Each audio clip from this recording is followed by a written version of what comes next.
흐르던 강물이 은빛으로 정지하고 깊은 골짜기도 흰 눈에 덮여 그 빛을 빼앗길 때, 그때 깊은 겨울잠 속으로 빠져버린 애벌레처럼 우리는 누비불 속으로 끼어들며 시린 두 손을 깍지 쥐곤 했습니다.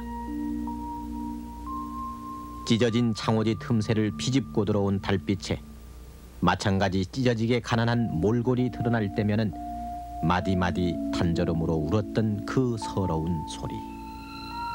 더듬더듬 겨울 밤길을 헤쳐나가며 칠흑 속에서 파랗게 일었던 맹인 안마사의 피리 소리는 냉기서린 운목이나마 그래도 누워있는 우리들을 안절부절하게 하곤 했습니다. 그리고 가까이듯 멀리듯 이어졌던 고학생들의 찹쌀떡 소리. 메밀묵 사려 찹쌀떡. 파는 이나 사는 이나 모두 가난했기 때문에 처량한 심사를 그렇게 애수어린 단조에 실을 수밖에 없었던 그 시절.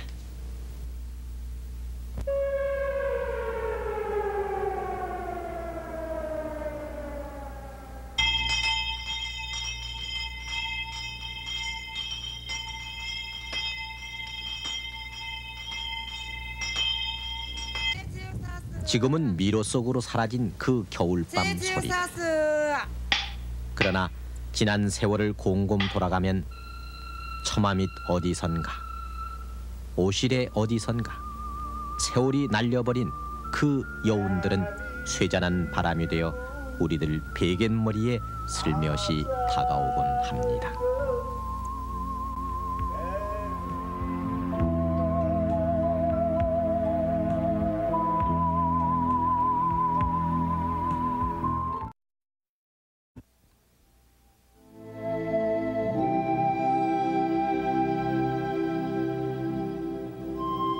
잘못 마마를 알아 우리 몸 어디엔가에 있는 마마 자욱처럼 우리의 언젠가의 모자원이라는 낱말이 있습니다.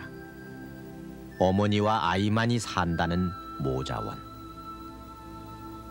팔부능선 어느 기슭에서 포연에 가리운 채 묘비명 하나 없이 떠났던 남자.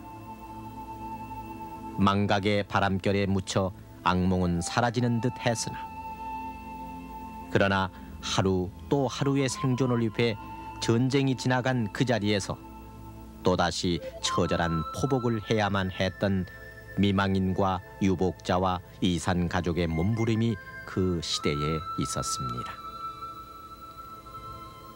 미아리 눈물고개, 이미 넘던 이별고개, 화양연기 앞을 가려 눈 못 뜨고 헤매일 때 그 유행가의 가락은 이미 노래를 넘어 벌거숭이로 남은 전쟁 미망인에겐 절절한 통곡으로 울려왔습니다. 자식을 떠나보내고 여생을 헤아리는 노부모와 자신의 한 끼니 밥을 위해 그들은 거리에 나섰습니다. 그리고 유복자와 숱한 전쟁 고아들, 구두를 닦고 넝마를 줍다가 혹은 끔도 팔았고, 그리고 어리고 여린 목숨을 부지하기 위해 지나는 아저씨 아주머니의 오발을 붙들고 애걸을 해야만 했던 1950년 후반 우리의 모습이었습니다. 사지 멀쩡한 청년 장년이라고 도시 나을 게 없었습니다. 서울 청계천변 혹은 봉촌동 산기슭에다 얼기설기 만든 바람막이 판잣집이 가진 것 없는 무사람의 부러움을 받았을 때 그들은 빈 지게에 황량한 바람만 지고 퉁퉁 부른 국수가락으로 빈속을 채웠습니다. 그리고는 담벼락 밑을 찾아 온몸을 녹이다가 불현듯 짧은 이 세상에 인연을 다하고 차디찬 육신만 가만히 몇 장 안에 남았던 사연이 거리마다 널리곤 했습니다.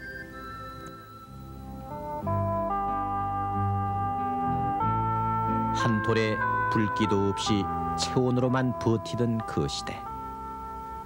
신장로 한 구석에서 멀리 반딧불처럼 떠있던 포장마차는 그래도 도시 사람들에게는 더없이 훈훈한 저녁나절 한때를 보태주곤 했습니다.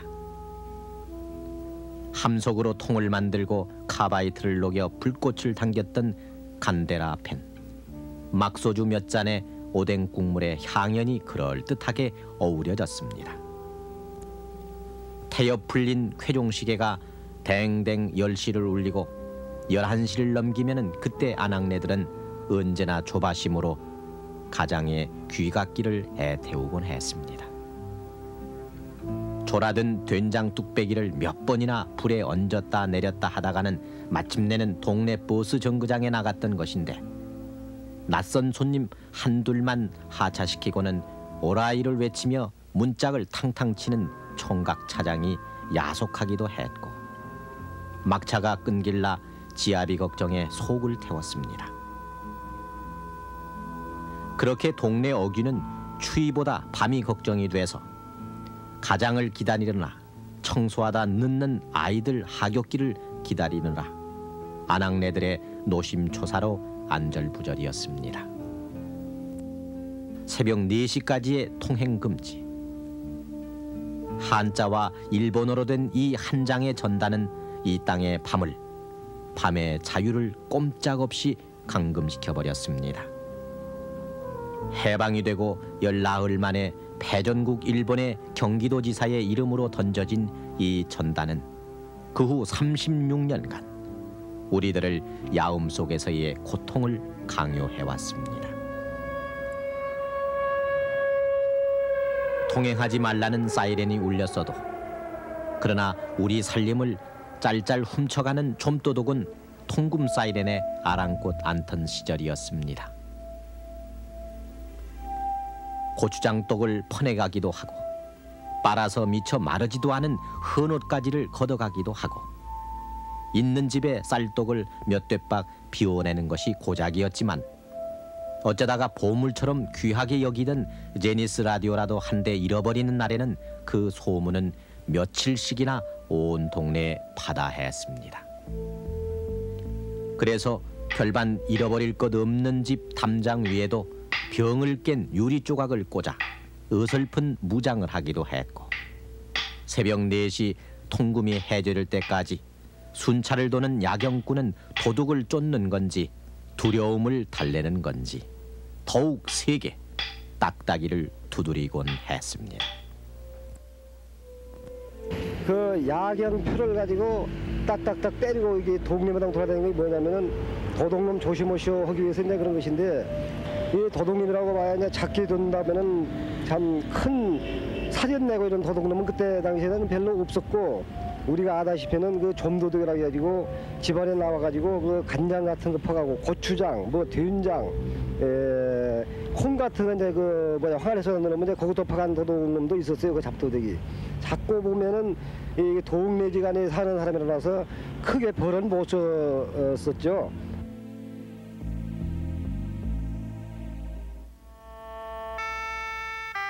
배급살에 일희일비 안색이 달라졌던 그해 겨울밤, 어둠보다 먼저 추위가 엄습해오면은 텅 빈 골목길을 겨울바람에 섞인 맹인 안마사의 피리 소리가 찬바람에 흔들려 울곤 했습니다. 부르는 이도 없건만 혹 바람소리라도 잘못 들은 건지 가다가 뒤돌아보고 가다가 멈칫 뒤돌아보고, 맹인 안마사는 겨울밤을 시리도록 하얀 지팡이로 짚어가곤 했습니다. 찹쌀떡 사려, 메밀묵 사려. 말은 공부하는 고학생이었으나 연령이 급급했던 소년들. 배움은 선택받은 몇몇 사람들만의 것이었고, 그래서 고학생들의 서울살이는 의뢰이 보리 몇 되박 간장 한 종지, 그리고 밤이면은 이렇게 목쉰 외침으로 시작됐습니다. 밤마다 아이들 성화에 졸린 어머니가 며칠을 별러 고이춤에서 꼬깃꼬깃 접은 10판짜리 한 장이라도 내주는 날은 찹쌀떡 장수가 그새 멀리 가버리진 않을까 안달하는 아이의 발걸음이 부산했고, 그날 밤은 또 온 식구가 몇 개 안 되는 찹쌀떡을 놓고 어머님 드셔보세요. 아니다, 애들이나 주어라. 한참을 사양하다 한 점 깨물어 보면 찐득찐득한 찹쌀에 달콤한 팥 버무리게 그 맛은 긴 겨울밤에 감칠맛 나는 한 조각 추억이었습니다. 서울 아현동이나 영천시장에서 떼온 말랑말랑한 찹쌀떡은 나무 상자 한 통 다 팔아봐야 잔돈 몇 푼에 지나지 않는 것이었지만, 그나마도 안 팔리는 날이 많아 딱딱하게 굳기가 일쑤였고, 찹쌀떡 사려 메밀묵 사려 외쳐대던 고학생의 목젖은 사흘이 멀다 하고 쉰 소리를 내야 했습니다.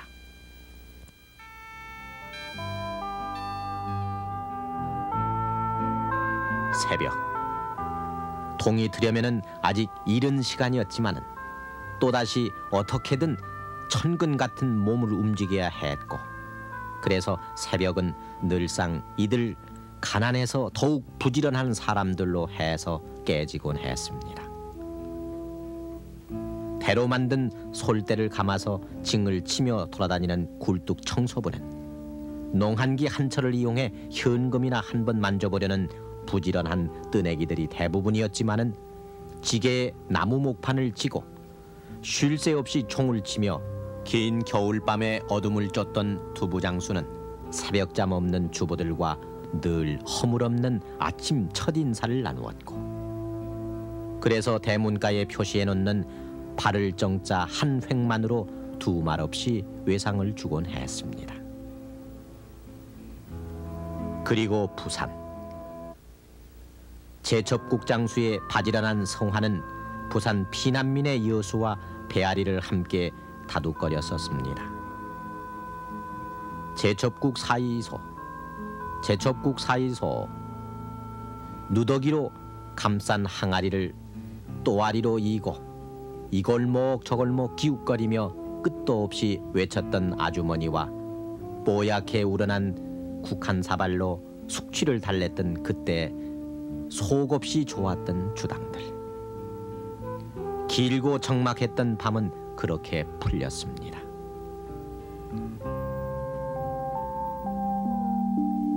일본인 도지사가 뿌린 전단이 우리의 밤을 붙잡은 채 망연히 흘러갔던 36년이라는 세월. 그때 태어난 해방동이가 장년이 되도록 우리는 밤을 지새우는 것, 갇혀있는 것, 그래서 금제와 구속을 구경하듯이 흘려보냈던 그 몇천 몇만 개의 겨울밤들. 우리의 밤은 통금에 쫓겨 질주하는 차량과 함께 다급해졌고, 야경꾼의 딱딱이 소리에 쫓기듯이 조급했습니다. 만삭의 임산부가 팔을 동동 굴려도 빗장을 잠근 채 까맣게 변한 그 거리는 이미 우리들의 거리는 아니었습니다. 경찰서 보호실엔 언제나 통금 위반자들의 사연이 무성했고, 가끔 크리스마스 날이니 광복절이니 해서 하루씩 통금의 해제라도 되는 날이면 밤거리는 볼일 없는 사람들까지 넘쳐 비로소 경축일을 실감케 했던 그때, 완행열차는 무심히 자정을 넘기곤 초조한 승객을 프레트홈에 부려놓은 채 떠나고 했는데, 그 시절 차표와 바꾼 일시 통행증의 손바닥 도장은 우리들 기억에 부끄러운 음각으로 새겨져 있습니다. 정상적인 운행을 못할 때 남부지방에 비가 많이 왔을 때는 서울에 도착하는 열차가 통금에 저촉받을 경우가 있었죠. 그럴 때는 파출소 직원들이 나와서 그 일시 야간 통행증이라는 도장이 있습니다. 그걸 종에다 쭉 인쇄를 해놨다가 열차에서 내린 손님들에게 표를 받으면서 그걸 주면서 버스를 타시게 해서 가시도록 했죠. 막 그 경우에 이제 또 저희들이 예상했던 인원보다 조금 많을 때, 종이가 용지가 없을 때는 부득이 손바닥에다가 도장을 찍었으니 이건 이렇게 좀 몇 명은 양질해 주십시오 해가지고 집이 귀가하는데 시장이 없도록 하는 사례도 있었고.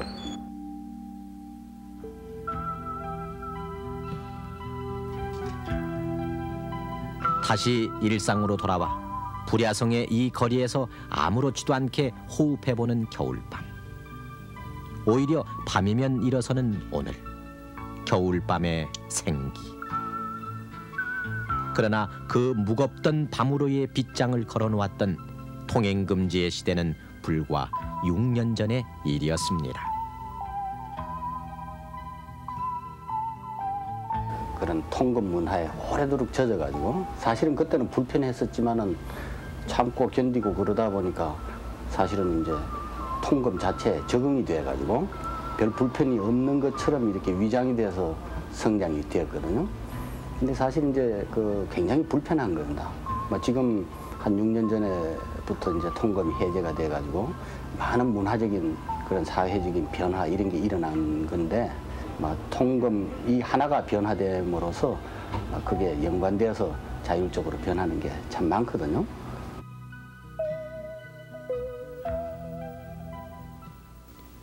뜨끈한 아랫목에서 혹은 아파트의 베란다에서 우리가 잃어버린 그 소리는 겨울밤 북풍을 맴돌다가 나지막하게 다시 들려오고 있습니다. 긴 밤이 우리의 대문을 잠그게 하고 드디어는 겨울이 우리의 핏길을 가시게 하고 그래서 밤으로만 움츠려들었던 그 시절. 서러운 단조로 울었던 안마 사이의 피리 소리에 어느새 잠이 들다가 딸랑거리는 투부장수 종소리에 대문을 열었던 토막난 채 버려졌던 그 겨울밤 소리들이 오늘 이제는 며칠 탓이 없어 홍조 띤 얼굴로 잠든 아이들 위로 소리 없이 내려앉고 있습니다.